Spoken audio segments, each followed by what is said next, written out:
It is that time. It's that time when we look back at what this whole website, notinhalloffame.com, was supposed to be about, which is who should be in the Hall of Fame. And this is why we get Vinny Lospinuso. How you doing, brother?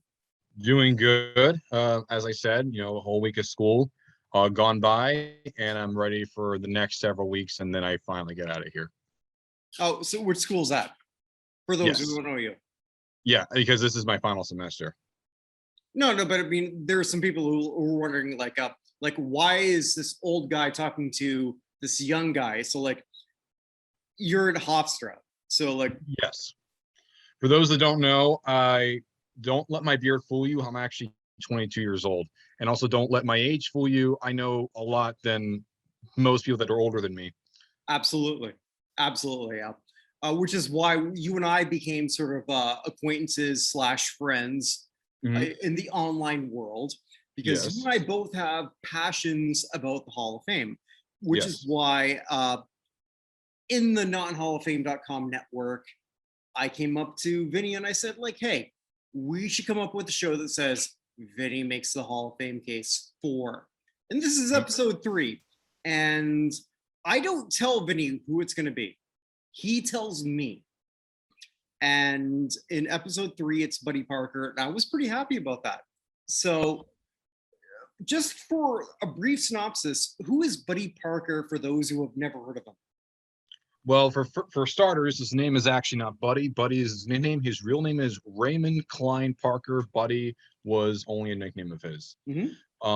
For those that also are curious about him, he also did play in the NFL. He played a couple of years for the Detroit Lions, and then he played several more years for the Chicago Cardinals in a total of 1935 to 1943 by playing linebacker, defensive back, as well as fullback.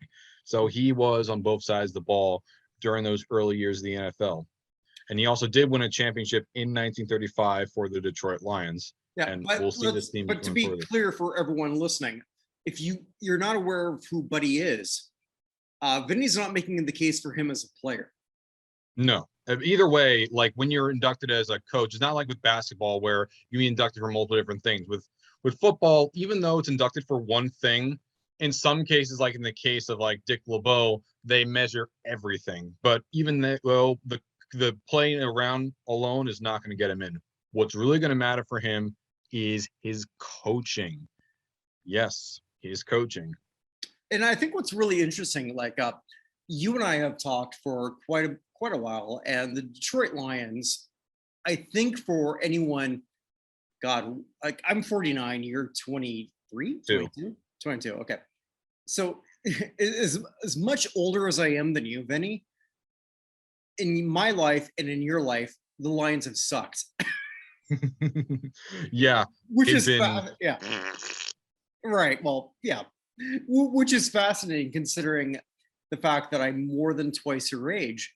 Having said that, this doesn't mean that the Detroit Lions, who have been an NFL, I don't want to say original, but close to.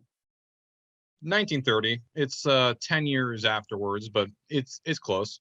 Right. So they've had a lot of success in the pre-Super Bowl era. And a big part of that is Mr. Parker.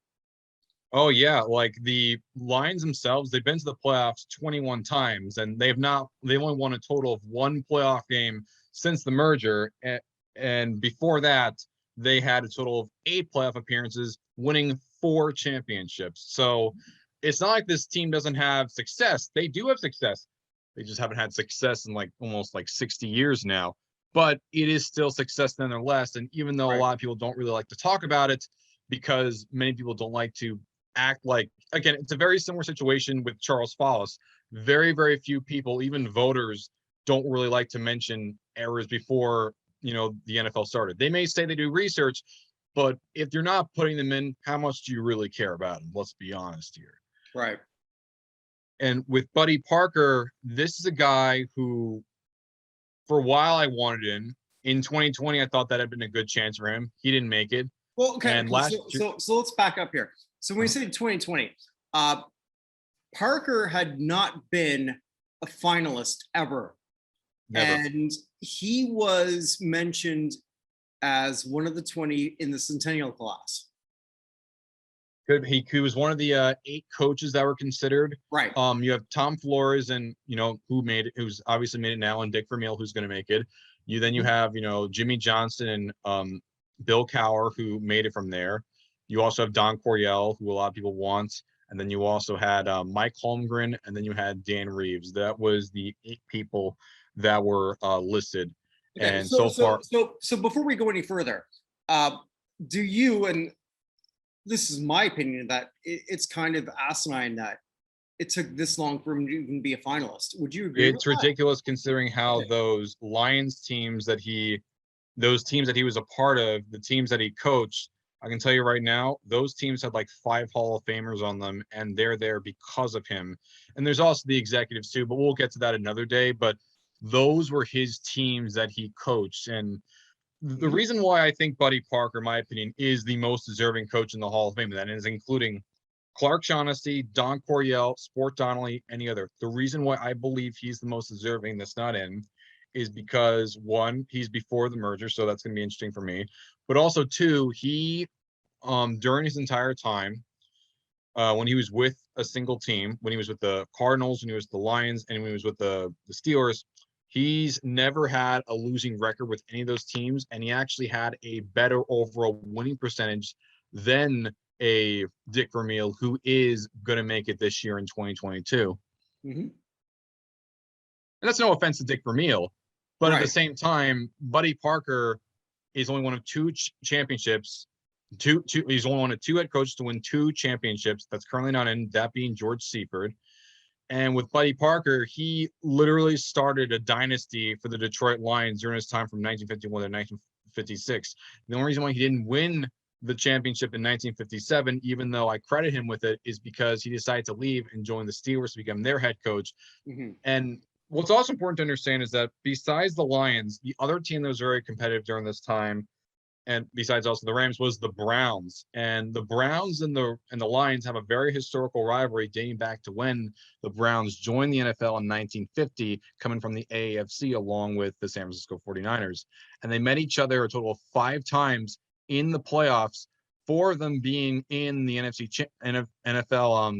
championship game, and the Lions winning it 3 times over the mighty Browns of that era. So when you're talking about a guy whose team has been able to beat Paul Brown of all people multiple times in the championship game and develop a strong rivalry with them, I mean, when you're over Paul Brown, not just one, but multiple times in the championship, that should be a no-brainer for me, at least. And he even created the 2-minute offense as well. He changed coaching. He changed the way we look at the game.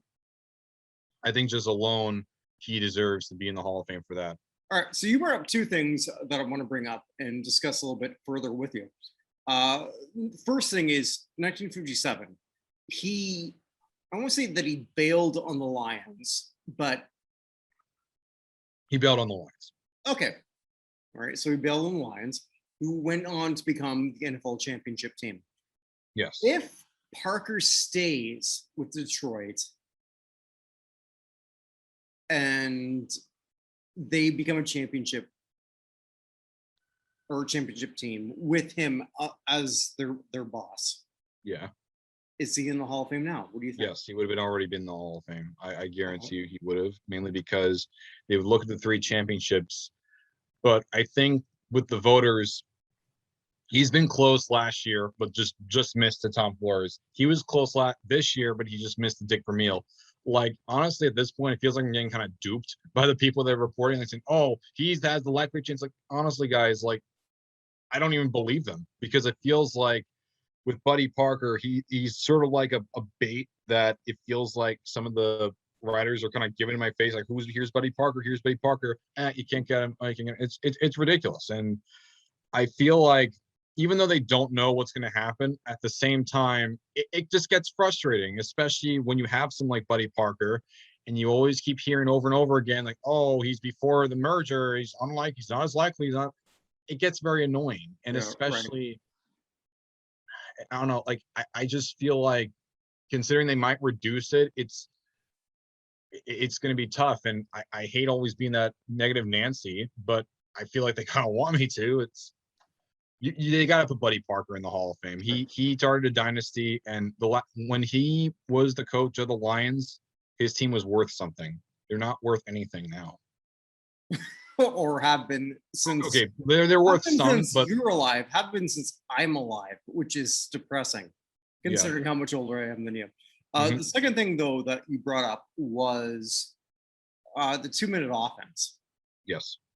Which is a big thing that happened under Parker. And I think a lot of people don't credit Parker with that. I didn't until I did a bunch of research. Can you tell everyone why Buddy Parker and the 2-minute offense came to fruition? Sure. The way it happened was because you had Bobby Lane, of course, Hall of Fame quarterback for the Lions. What they did with the way that they structured it was that with the 2-minute offense, what they did is that this would allow the offense of the Lions, of course, had some pretty big names on, of course, several Hall of Famers. It allowed them to move down the field very late in the game. So if they were down, they had a chance to just go straight out and potentially score some points, even if they're down. Like, they led the team to a 7-4-1 record. Granted, they didn't win the Western Conference, but at least they had a tie for second place, which honestly was pretty good. And immediately afterwards, the following year, win the championship.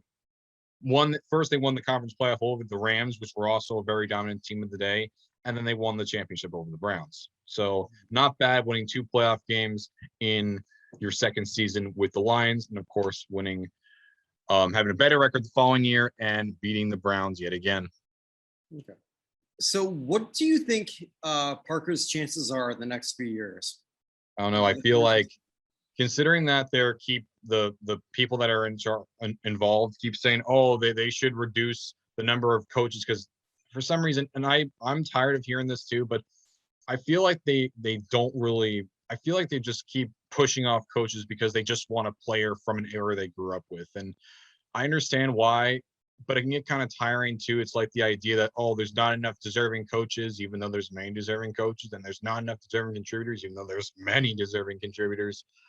But I feel like if he does not make it the next few years, it's going to be a little while. It's going to be a little bit harder because it's going to be every other year. And they're saying how, oh, it could be the next 5 years. It's like 5 moderns, 2 seniors, and a alternate. Like that can get pretty annoying, especially with, in general, a lot of fans have said they want to increase it, and they want to have, like, another committee. I've heard some people say they want to have another modern. Like, in general, like, I feel like he needs to make it soon. Like, he's been very close his last 2 years. He needs to make it next year or the year after, or else it's going to be even more difficult, which I hate saying, but at the same time, if you really want to see Buddy Parker in, you got to make sure you act fast, and you got to act now, because complaining online is not going to get him in sooner. Mm-hmm. Now, you're far more in tune with different fan bases than I am in regards to Halls of Fame. Are the Detroit Lions fan base really sort of like pushing for Parker? No. Okay. If I'm being honest, I didn't think so, but Shane was saying it. Yeah. Lions fans, unless it's from like the 90s, they don't really talk at all about their history. Mm-hmm. And it's a shame too, because even though they didn't grow up with it, you still see some Browns fans talk about Paul Brown and some of their history in the AFC. But the Lions fans, because they're kind of taught down to all the time that, oh, your team sucks, all you do is Thanksgiving, and in many ways it's given us the impression that the Lions were never good at anything, and because of that, a lot of that history even beforehand gets ignored by them, even though the Lions, they do have a decent number of Hall of Famers, and a lot of that is from that era. But, oh, didn't see it play, that means it doesn't happen. It's like object permanence or something. Like, I didn't see it, doesn't exist. Like, I'm not trying to pile on them. It does feel a little annoying for Lions fans. Like, come on, guys. Do you really? I think personally, for Lions fans, this is another reason why I want to see it. even though you did have Calvin Johnson make it this year, and even though you did have Alex Karras make it the year prior, at the same time, they were not in eras. They were not from eras where the Lions. Yeah, you can say Karras was because of the 60s, but they were not in eras where they weren't winning championships. I want to see the Lions get someone that was a part of that success. Even though it was a long time ago, it was still a thing that happened. And even though it was many years ago, you should also be very, very grateful they did win championships in the past. Might have been a long time ago, but the problem with the NFL culture is that it's just way too focused on just like the last 50 years, and there's barely any attention that's given to any year beforehand, and even very little than that even before the NFL was founded. So I think that's a big reason why Lions fans generally aren't that in tune with it. It's not like a Bengals fan or a Raiders fan or a Broncos fan that has. The Lions fans just seem to be just very meek, and they don't seem to really talk about it. A couple do, but very, very rarely. If anything, I would probably argue that I've been way more aggressive in getting Buddy Parker than they have, and that's no insult to them. But at the same time, guys, like, come on. No, I don't think you're wrong when you say that, Vinny. Like you and I have talked the fact that you are you're a football junkie who has no tribe, which is kind of awesome because I'm a Saints fan. You're not a fan of any particular team. You are a bigger Matt Ryan for the Pro Football Hall of Fame than Falcons fans. Falcons fans, like, is that George Coons and Tommy Nobis have a legitimate chance of making it soon, but you hardly see any Falcons fans really talk about them wanting them. Now, I see Paul, he can say, oh, that's because they care more about the season than the past. Well, no, it's not that. It's just because I've spoken to several Falcons fans. A lot of them feel like they're always going to fail because they're oftentimes they're mocked over it. They're said that, oh, you're not going to. A lot of them, and it also depends on what your leader is. If the person in charge or the one of the people ahead of your fan base feels like you should go after something, you go after it. That's why the Bengals have been doing very good. That's why the Broncos have. That's why the Raiders have. But the Falcons fan base just doesn't really care about it. And the same thing with the Lions too. I want to see Alex Emerson. So let's look at that then, Vinny, because like this is where you know better than I do. Are the Lions fan base, from what you've seen, rallying for Parker or really others? Because like when Alex Karras got into the Hall of Fame, I didn't feel like it was so much because based on what they did. No, it's like even for Alex Karras, you saw more people that weren't Lions fans that were happy that Alex Karras made it than Lions fans themselves. I want, like, some of my most wanted guys like Ox Emerson or Lomas Brown, like, or even Mel Gray. These are guys that maybe Mel Gray a little bit, but you don't really see many Lions fans openly engage with like the voters. You don't openly see them keep rallying from. You hardly see anything from Lions fans. Mm-hmm. And I think it's similar with a lot of Falcons fans, how they're always kind of told to be meek.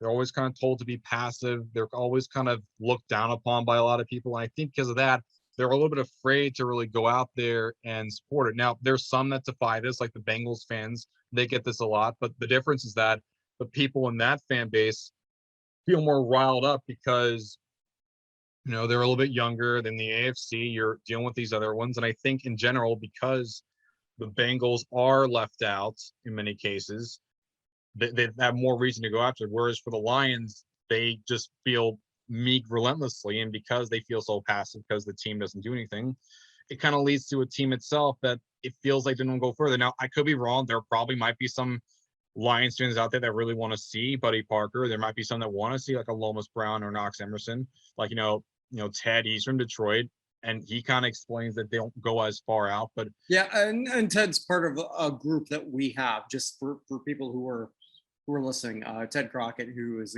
a great guy that we've spoken to quite a bit. We do a mock draft, or not a mock draft, a mock committee. Yeah, mock committee. Yeah, and he's part of that, and he is a Lions fan. Love you, Ted. It's got to be rough. And because like they just pity them nonstop, and because of all this pity, I think I could be wrong here if I say this, but it just feels like with a lot of them, they because they just feel so much pity. They just feel like they're always going to fail. So in many cases, they just don't really feel the urge. Other than Calvin Johnson, I've never seen them go after really anyone. And honestly, I think a lot of it is because of how Lions fans are. I mean, hell, Chargers fans even have been more aggressive for Don Coryell, and Chargers are infamous for having a terrible fan base.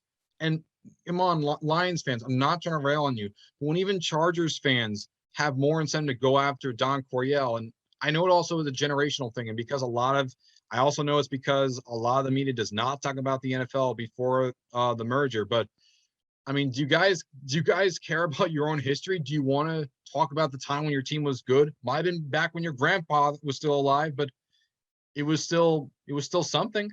Mm-hmm. Mm-hmm.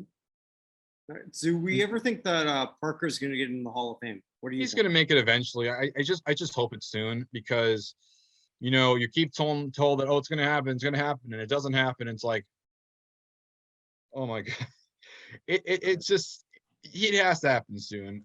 I think just people in general that are following the Buddy Parker stuff, we don't want to stop. We want to keep going on and on and on and on and on at it, because Charles Foss, I showed you, is gaining a lot of more attention now. Doc Adams obviously still has attention. I think just in general, what football really needs is someone with baseball, how they care a lot about their past. And I feel with football itself, a lot of it is ignoring the past more so than bringing up the past. I think a lot of it also due to the fact that football was not as popular back then. So I don't think it has that much of an energy to go do it. But if basketball does it, if baseball does it, and if hockey does it, I don't see why football can't either, especially when the guys won 2 championships. And remember, they all talk about the championship rings, but they don't say it in favor of Buddy Parker, even though he has the same exact credentials that you want. Mm-hmm. It doesn't make any sense, guys. Yeah, he meets the criteria, especially considering he's on the radar. I look forward to seeing who you might have next for episode 4. There'll be another football guy. Could be. All right. Well, you can tell me later. It's all good. With that, Vinny, thanks so much, man. I usually sort of close off saying, like, stay safe, everyone. But Vinny, I want to give you the final words. I guess I can say, make sure you stay safe. And remember, tomorrow is the NFL is going to start its first ever 17-game season. I hope everyone placed their bets accordingly. Go Saints. I hope, well, in Jacksonville, they're going to do it. I hope everyone's placed their bets accordingly. And if you're playing fantasy football, just make sure Wilfred Wilkenbach's the reason why that happened. But that'll be for another episode. Ooh, okay. Awesome. I don't even know that name. You do now. Yeah, I do now. I can't wait to hear more about that. That's sort of like why I love Vinny. Vinny tells you about stuff that you don't think he would possibly know based on his age. Stay safe. Age is just a number, guys. But don't take that too far. Yeah, that's what Aaliyah said before R. Kelly, but that's another story. Bye, everyone. Best of luck.